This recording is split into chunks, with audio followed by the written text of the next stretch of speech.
Yo, this is Tone Kapone, and you're getting lifted to the sounds of my DJ, DJ Spaceship. Go ahead and beam him up, boy. Let's get him, get him, get him, get him, get him, get him. Greetings and salutations from us to all the nations. We're about to get loose, strictly for entertainment. We're reppin' Tampa Bay, 10 toes down. It's waves of the bay. No, we ain't playing round. Saturdays from 10 to 12. Make sure you ride the wave. It's Tone Kapone and DJ Spaceship on your airwaves. We're mixing interviews, R&B and hip hop. We're blasting off, and the top is just a pit stop.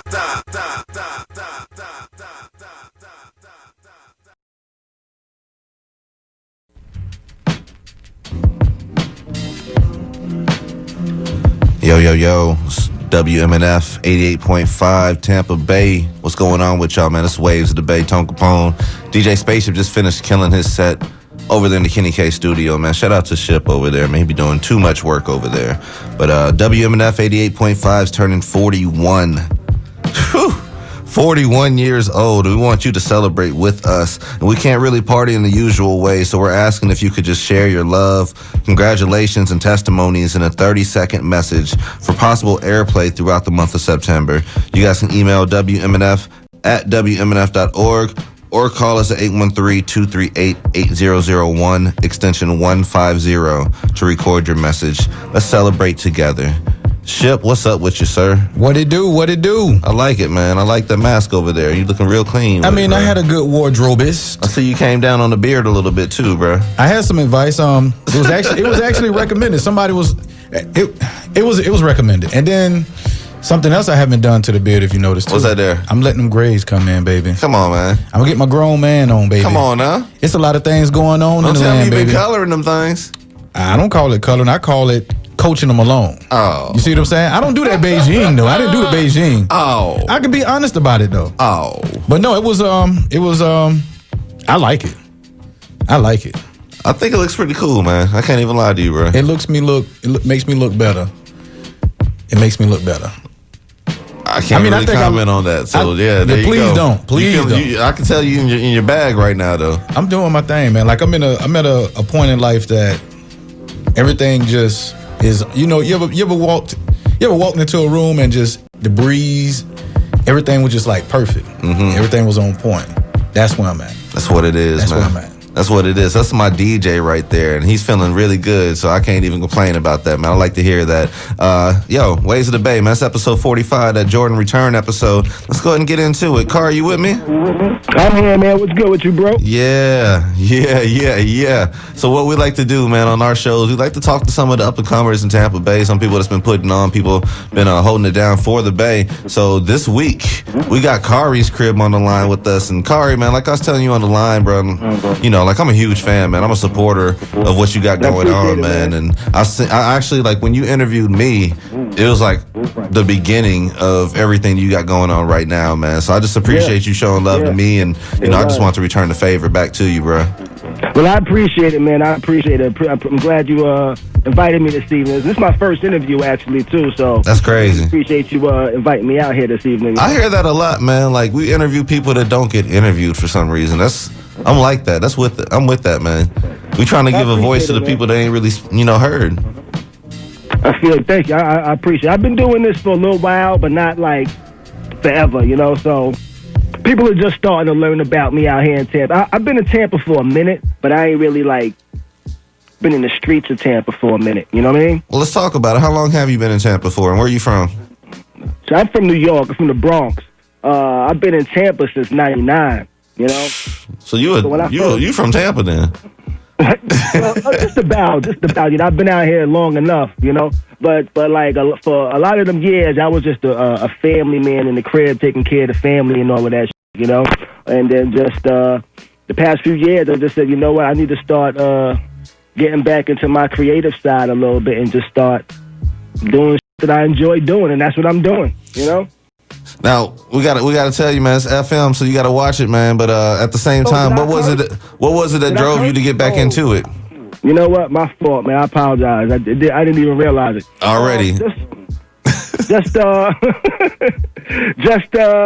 it's just something I always do. You know, I always have a creative vibe in me. You know, I'm always doing some creative, whether it was writing music or writing poetry, making beats, making videos, doing something was going on. My day job is web development. Okay. And that's pretty much creative as well. It's like I'm creating websites from scratch. I'm creating these applications from scratch. It's like just about everything in my life revolves around some type of creativity, you know? And that's the place to be at right now, man, especially like with how everything's going, especially with the pandemic right now, man. You've been thriving. I've been trying. That's kind of what kind of gave the push for me to do the live show. You know, I started Khary's Crib last year doing poetry videos. I've been hanging out at Smoking Words out here in Tampa. For those that don't know what Smoking Words is in Tampa, but I think everybody knows what Smoking Words is. But for those that don't know, it's a open mic poetry night every Thursday in Tampa, and I've been going there for the past few years, and that just kind of like really ignited you know what, I want to create something, you know. So I got into film. I've been doing film for a while, but I never really got into it, you know. But I bought a new camera last year. I really got into film. I started inviting different poets to my crib. I would record them doing their poetry, interview them a little bit about their poetry, about what got them into it, and everything like that. And I just created a little show. I had 1 season so far, 8 episodes, had 8 different poets come through. And that kind of what sparked everything. And then when the whole pandemic happened, I kind of started helping Smoking Words take their Thursday night show and put it online. And that's kind of what really sparked the whole live show thing. It was like, you know what, this is kind of fun. I like doing this. And let me see how I can do this for like a live show, because I know once they go back inside, they're not really going to be utilizing online as much, you know? But that's kind of what got me into it. You know, and now I got a live show that's like a podcast, that's like a newscast, and like a showcase. Gotcha. This DJ Spaceship here, man. I got a question for you. I actually got a couple of questions. As a musician, what is your favorite venue to play in? Like, what venue, when you play in, it brings out the genius in you? I haven't played in a whole lot of venues. Even though I've done music since a little kid, I never really pursued music. Okay. You know, so it was just something I always did. You know, it's just like I had like probably like 100 songs that nobody's ever heard because I just did it for myself, you know. I never really pushed them or anything like that, so I didn't really perform in a whole lot of venues until just the past few years when I started doing poetry more, you know. But one of the earliest venues I did perform in, which gave me very early experience, was Uptown Comedy Club back in the days. I'm probably showing my age, but back in the days, there used to be a show on TV called Uptown Comedy Club. It was kind of like a Saturday Night Live, Mad TV type thing. Right. But it took place in Harlem. Tracy Morgan was actually the host, but they used to have open mics where you can come out and perform. And me and my homeboys used to go out there and just hit the stage doing open mics, rapping and things like that. And it was fun, you know. That kind of really got me saying I want to do this, but I never actually tried to do it. Gotcha. I had kids. Man, we're talking to Khary's Crib on Waves of the Bay, man. And like I said, man, I've been there since I feel like ground zero, bro. Like, it's crazy. Like, I happened to be up one night and I was on Facebook and I'm looking at the timeline and I seen him testing something out. He was live. I was like, man, let me just go ahead and play and see what Khary's talking about. And I seen this whole setup, bro. Have you seen Khary's Crib? No, I have not. Bro, the setup is crazy, bro. Like he said, it looks like CNN almost, man. Like he has a little bottom line ticker going. Right. And like the setup, like for whoever he's interviewing is right here and he's right here. And I was just like, yo, that's really cool, man. And then I hit him up about it. I was like, yo, like whatever you doing, like you doing it, bro.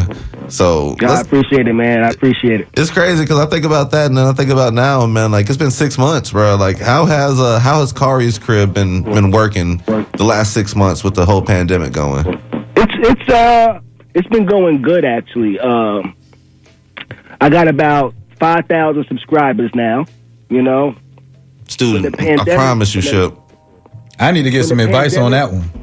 When the pandemic first started, like when I first started doing this, when I first thought about doing Khary's Crib Live, like the show, I had maybe like under 100 subscribers, you know? Dang, And, that's crazy. And I was trying to break 100, but I came up with an idea for like marketing. You know, I started restreaming the versus battles. So whenever they do the versus battles, I actually restream them from Instagram onto my YouTube channel, and I kind of host it. I do like a pre-show. I do a show afterwards. You actually joined me on the Ludacris versus Nelly battle. Yeah. For the pre-show. I told you Luda was gonna kill him. Yeah, and he did. He did. I already told you that one. You know, and yeah, the versus battles kind of been helping me. I kind of call it like a hijack marketing. You know, it's I'm showing the show. I'm showing the versus battle. But I'm kind of also showing people my personality and saying, hey, I do this live show on Tuesdays and Thursdays. If you like how I present this, you might like the show. Come check it out, you know? We personally watch all the versus battles on his platform, Ship. Like, it's official, man. Like, I'm about to take some notes, man, because I appreciate it. I'm trying to get my YouTube on and stuff like that, you know, like branch out. And so you and I are going to have to talk a little bit. I mean, I might be missing a few, you know, few things out there. I think that I got something to add to the social world.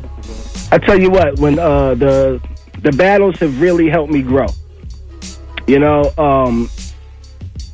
I didn't expect to get the amount of views on the versus battles that I have got, and I got like, I think my highest viewed battle might have been the I'm surprised. The last battle was pretty low for me in comparison to the other ones. The one before that was Monica and Brandy. That was my highest one. That one has about 232,000 views on it. Nice. Real talk. So that's like 230,000 people that came to watch it.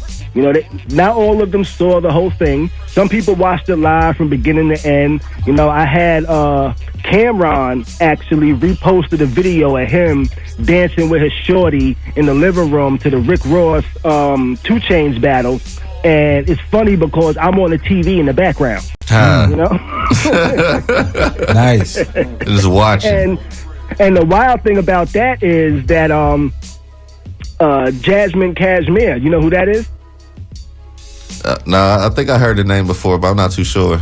Well, she's a retired porn star, right? Okay. But she actually sent me a message on Instagram because she was watching my live stream as well. But she sent me a message saying, "Yo, go check out Cam's Instagram because he just posted your joint on there." You know, That's so something. I just found that funny that a retired porn star was the one that said, "Yo, go check this out." How do you retire? Well, I guess our work is never done. Right.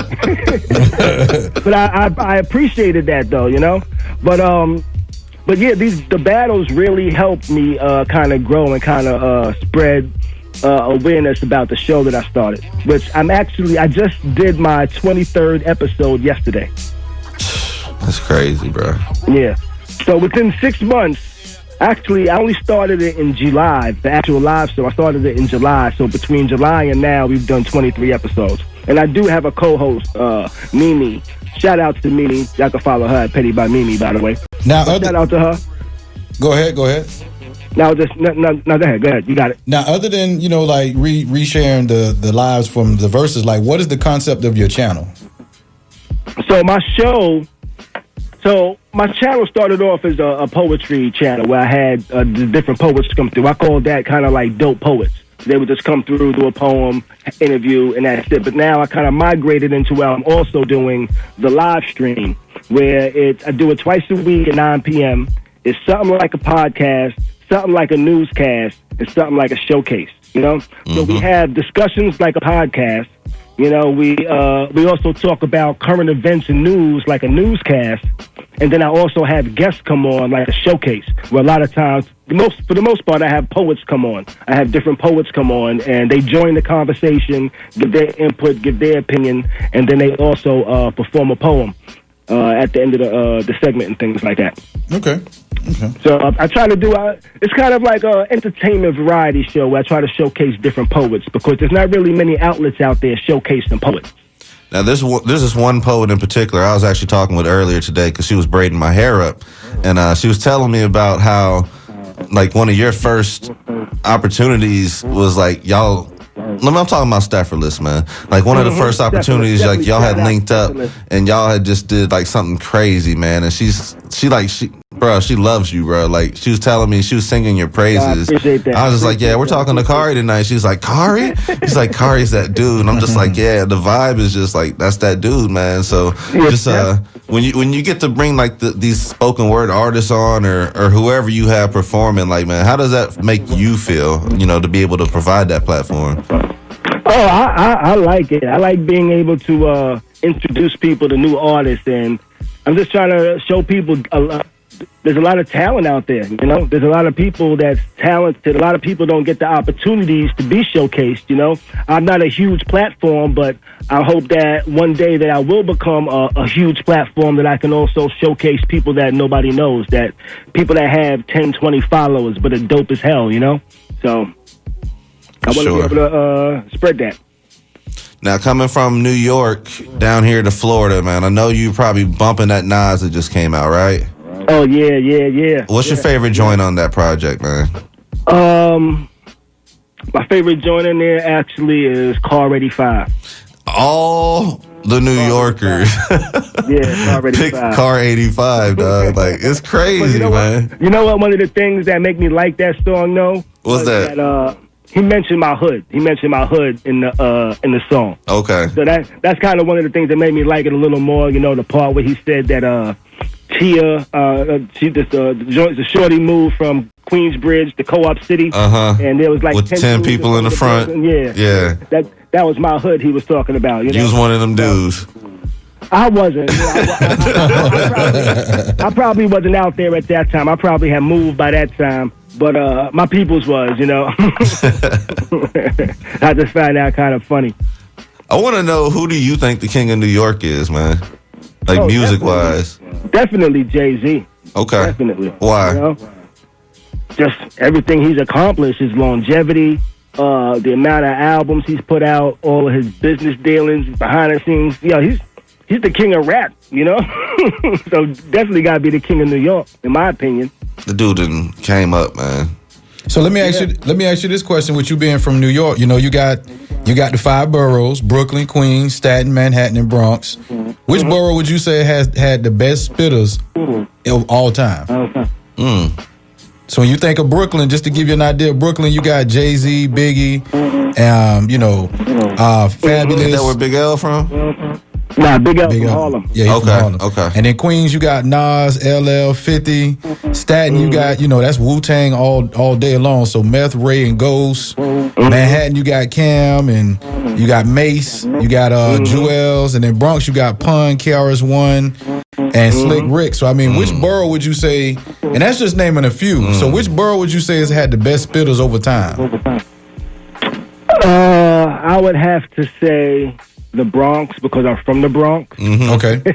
So you're partial. Yeah, that's my my biasness. But if I'm gonna have to keep it 100, I'm probably gonna have to say Brooklyn.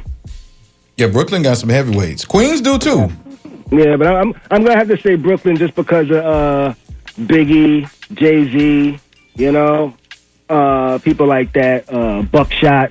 There's a lot of spitters in Brooklyn. That's true. People that kind of help reinvent the way people rap and hip hop. That's all the way real. That's why I would say Brooklyn, because even though, like my homeboy Jay is saying over here to me that BX the originators, even though the BX are the originators, I think Brooklyn had more of an influence on the way people started rapping overall throughout the whole New York. People like Big Daddy Kane, That swag on it is what it was, man.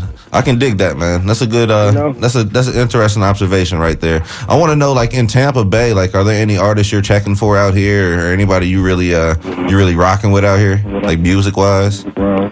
I've actually been listening to Fresh P. He recently dropped something. Oh man, what's this dude's name? I can't think of his name off the top of my head. Pusha Preem. Yeah. He with a mask. I like his music a lot. And there's a couple other people I can't think of them off the top of my head.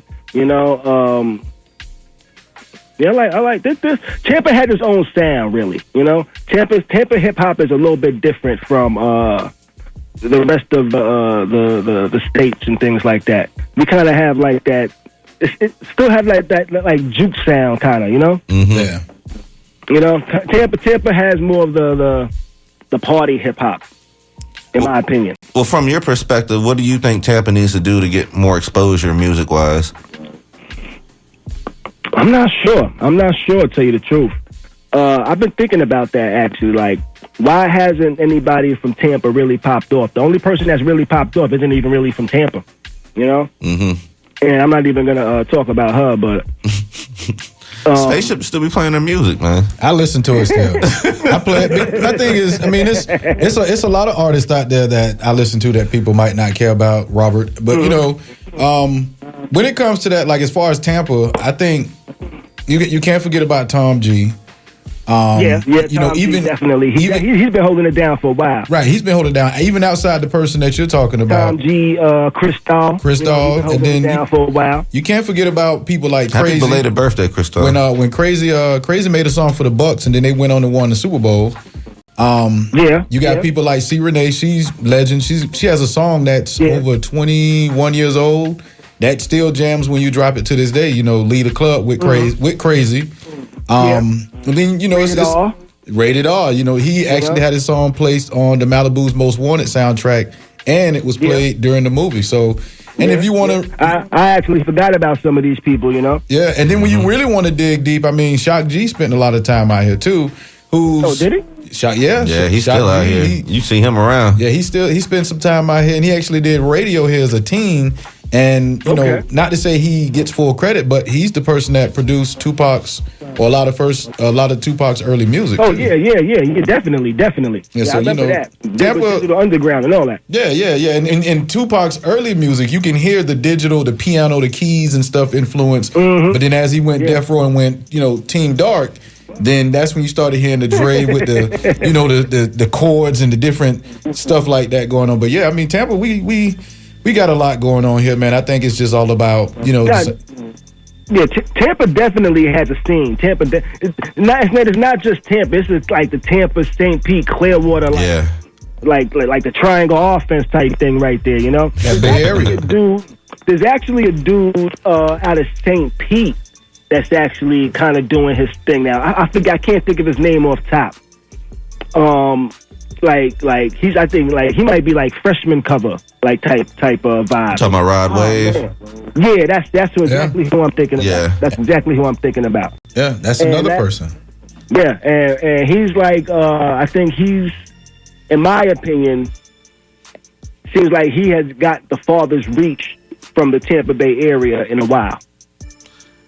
Oh, that's tough. When it comes to, I don't even think it is tough, man. That dude's kind of blown up, like for real. Like I know they listening to him back in the Midwest right now. And Rod Wave he's definitely a vibe. You know, it's a vibe. Yeah, right. It's a vibe. You got to be in the mood for him though, for sure. Yeah.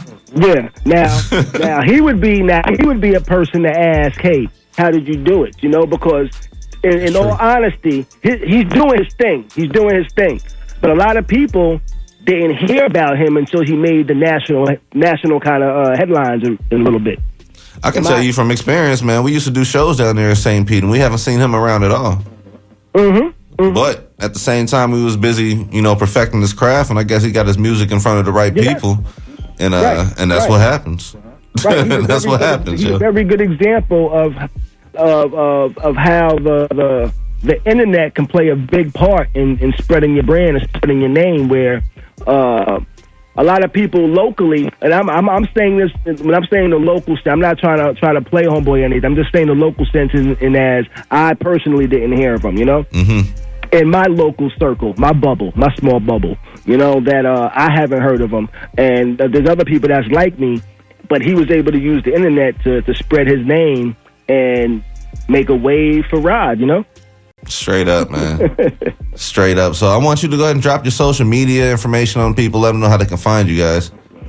Oh, you can find me at OKHary, OKKHARY, or KHARY'S CRIB, KHARY CRIB, on Instagram.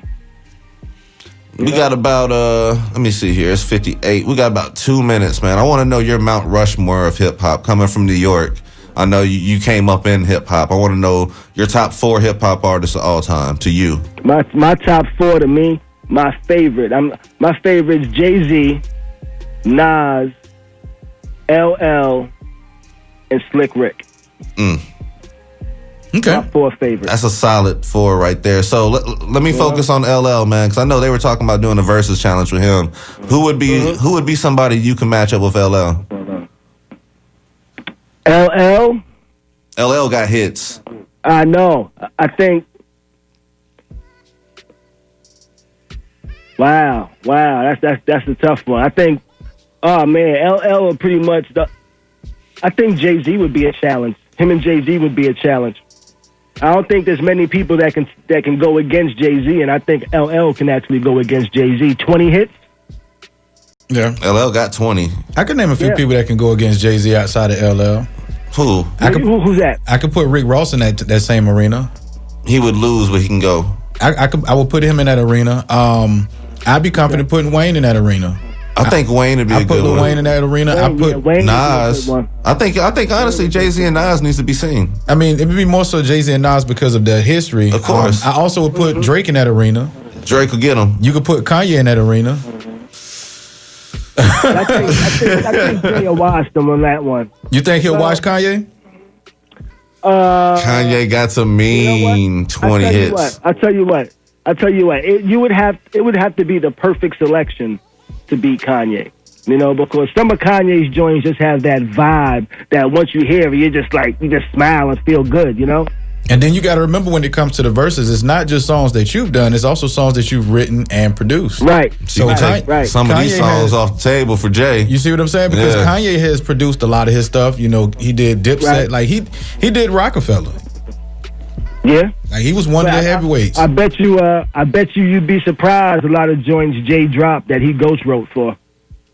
I would not even be surprised, man. A lot of these artists out here don't even be rapping their own words, man. I can't call it, bro. Because Snoop did an interview and he said, yo, Jay wrote Dre Day, Still Dre. He said Jay wrote Still Dre, the whole thing, even my parts.